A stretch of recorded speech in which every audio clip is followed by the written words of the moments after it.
नमस्कार, India debate में आप सबका स्वागत है। कल 4 जून है और 4 जून को भारत में भारतीय लोकतंत्र का एक निर्णय आना है। निर्णय है कौन सी पार्टी को बहुमत मिला, कौन सी पार्टी सरकार बनाएगी, इनकम्बेंट वापस आएगी, नहीं आएगी, जो पार्टी अभी सरकार में है वो वापस आएगी या नहीं आएगी, इंडिया ब्लॉक आएगा या एनडीए आएगा। एग्जिट पोल के रिजल्ट आ गए हैं। एग्जिट पोल का कहना है कि थंपिंग मेजॉरिटी से मोदी सरकार वापस आ रही है। हमारी भी उनको शुभकामना है। लेकिन आज 3 जून है।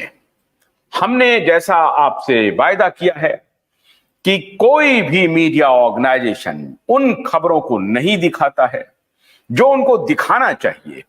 मैं अभी गूगल सर्च कर रहा था कि क्या इस खबर पर कहीं कोई भी न्यूज आर्टिकल किसी भी इंटरनेशनल मीडिया में, प्रिंट में, डिजिटल में या टेलीविजन में या सोशल मीडिया प्लेटफॉर्म पर वीडियो फॉर्मेट में, टेक्स्ट फॉर्मेट में कोई खबर है क्या?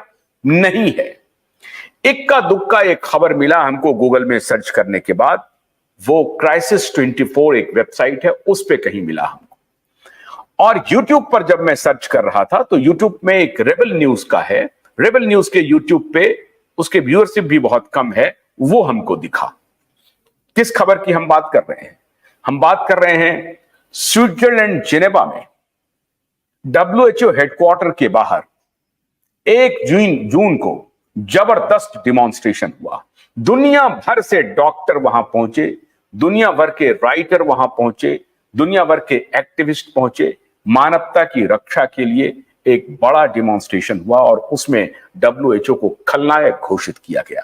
महामारी के दौरान WHO की जो भूमिका रही, उसकी जो डूबियस भूमिका रही है, चरित्रहीन भूमिका रही है, उसको लेकर के लोगों ने सवाल उठाए। बड़े बड़े डॉक्टर्स वहां पहुंचे। लेकिन आपने इस डिमॉन्स्ट्रेशन की कोई खबर भारत में नहीं देखी, दुनिया में कहीं नहीं देखी।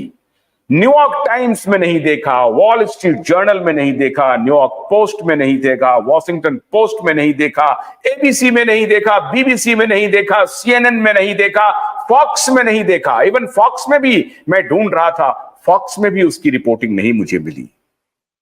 और फ्रांस 24, डॉयचे वेले, किसी ऑर्गेनाइजेशन ने इस खबर को कवर नहीं किया।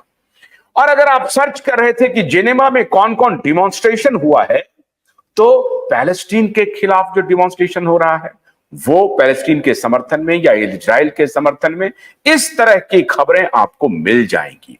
प्रायोजित खबरें जो उनके स्वार्थ को सिद्ध करता है, वो खबरें आपको मिलेगी। मैं आपको बताना यह चाहता हूं कि मीडिया जिसे आप समझते हैं कि वो वॉइस ऑफ वॉइसलेस है, वो बिल्कुल नहीं है। दुनिया भर की सरकारें, राजनीतिक संगठन, राजनीतिक पार्टियां, मीडिया और कॉरपोरेट वर्ल्ड का एक कोलैबोरेशन है और वो रूल कर रहा है पूरे वर्ल्ड पे। और वो वही चीज दिखाना चाहता है जो उनके बाकी जो काउंटर पार्ट हैं वो उनको कहते हैं कि ये चीज दिखाइए, तो दिखाते हैं। पॉलिटिकल पार्टियां, कॉरपोरेट इन्फ्लुएंसर्स जो उनको कहते हैं वही उनको दिखाते हैं। जो डीप स्टेट है, जो टेक जाइंट्स हैं, जो बड़ी बड़ी कंपनियां हैं जो पूरी दुनिया को चला रही हैं, जो उनको कहता है वही मीडिया दिखाती है।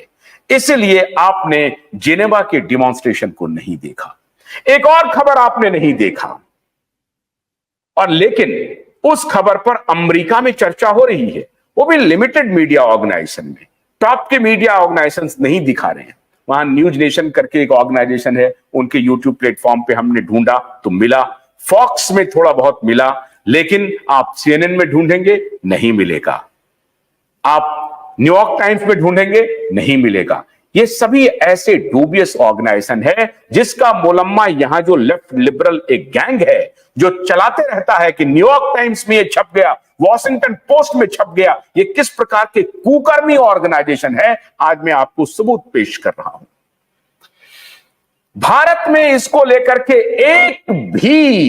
एक भी मीडिया रिपोर्ट्स आपको नहीं दिखेगा। एक भी मीडिया रिपोर्ट्स नहीं, कहीं नहीं मिलेगा आपको। महामारी की इंक्वायरी हो रही है, महामारी में जांच चल रहे हैं अमेरिका में। जो select committee on corona virus है कि वायरस का ओरिजिन कहां से हुआ, महामारी की शुरुआत कहां से हुई, वायरस था किस प्रकार का था, कहां से आया, कहां से ओरिजिनेट हुआ, इसकी इंक्वायरी चल रही है। और लॉ मेकर्स की जो सेलेक्ट कमिटी है अमेरिका में, वो इंक्वायरी कर रहे हैं और 100, 200, 300 पेज के क्वेश्चनेयर तैयार हैं। एक साथ 10, 15 लॉ मेकर्स क्वेश्चंस आंसर कर रहे हैं। जिनसे सवाल पूछना चाहिए उनसे सवाल जवाब हो रहे हैं। लेकिन क्या आपने इतनी बड़ी खबर की कोई रिपोर्टिंग अपने मीडिया में देखा? नहीं देखा। 4 महीने पहले से यह हियरिंग चल रही है। जैसा कि मैंने आपको बताया कि हम इस पर निगाह बनाए हुए हैं, और तब बनाए हुए हैं जब सरकार बन रही है। पूरे मीडिया में एग्जिट पोल, एग्जैक्ट पोल, कल के रिजल्ट के बारे में खबरें चल रही हैं और बड़े बड़े पॉलिटिकल एक्सपर्ट्स अपना मंतव्य दे रहे हैं। तब हम आपके सामने जो आपके सरोकार के विषय हैं उसको लेकर के अकेली आवाज बन करके खड़े हैं। और आज मैं फिर 3 जून को वो दृष्टांत आपके सामने रख रहा हूं, जो दुनिया में जो इंक्वायरी हो रहे हैं, दुनिया में जो डिमॉन्स्ट्रेशन है जिसके बारे में ये पतित मीडिया आपको नहीं बता रही है, उसके बारे में आपको जानकारी दे रहा हूं, अलर्ट कर रहा हूं, सजग कर रहा हूं। इसके पहले कि हम आपको कुछ साउंड बाइट्स और वीडियो बाइट्स सुनाएं, हम अपने दोनों मेहमान का स्वागत करते हैं जो लगातार हमारे साथ हमारे संघर्ष में हमारे साथी बने हुए हैं। यूनिवर्सल हेल्थ ऑर्गेनाइजेशन के चेयरमैन डॉक्टर अमिताभ बनर्जी और यूनिवर्सल हेल्थ ऑर्गेनाइजेशन की वर्किंग कमेटी की सदस्य डॉक्टर माया बलेचा, आप दोनों का बहुत बहुत स्वागत है। आपके कंट्रीब्यूशन को आने वाला इतिहास कभी भूलेगा नहीं। आप सभी यूनिवर्सल हेल्थ ऑर्गेनाइजेशन के जो भी डॉक्टर हैं, जो भी साथी हैं, उनके कंट्रीब्यूशन को ये आने वाला ना भविष्य भूलेगा, और जब ये इतिहास बनेगा तो इतिहास में स्वर्णाक्षरों में दर्ज होगा। डॉक्टर साहब, अब मैं आपको कुछ साउंड बाइट दिखाता हूं। आपने देखा होगा, लेकिन अपने दर्शकों के लिए बहुत जरूरी है। सबसे पहले मैं आपको दिखाता हूं कि कैसे डॉक्टर एंथनी फॉची की शायद संभवतः आपसे थोड़ी देर पहले दोबारा जो टेस्टिमनी शुरू होनी है सेलेक्ट कमेटी के पास, वो अभी होनी है। तो उसको लेकर के क्या सवाल जवाब है, उसको मीडिया ने सेलेक्ट कमेटी के चेयरमैन पैटसन से पूछा है।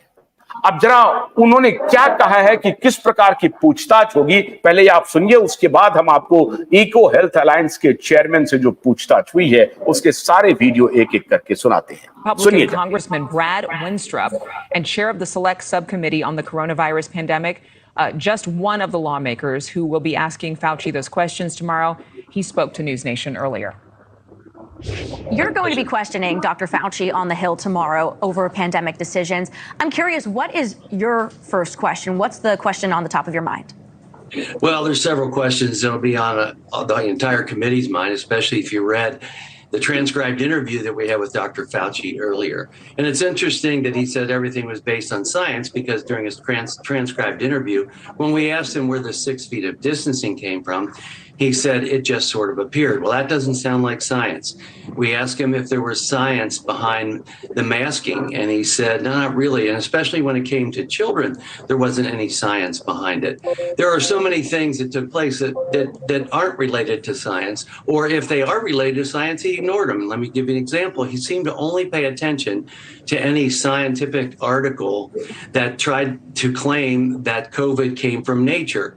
But other articles, many articles written that would claim how it could have come from the lab, he never paid attention to. He never read them, is basically my takeaway when we had him before. So it's interesting he would make that comment about science. Look, this is the guy who's the highest paid person in the United States government, and his lack of accountability for so many things that took place, especially with like the grants for gain of function research, which he signed, gain of function research, which he was in favor of, and this was being done in Wuhan, China with an adversary. Our tax dollars were going there right at a place where we know that they are interested in making bioweapons, and certainly a virus that is changed to become more pathogenic is a problem. And of course, everyone knows about the exchange with Dr. Paul last year, where he said we weren't funding gain of function research. But Dr. Tabak, who was the former acting NIH director, has said that, yes, we were funding gain of function research in Wuhan, China. And then after that, Dr. Fauci came out with a new definition for gain of function that he was thinking of, but they didn't change the NIH website until.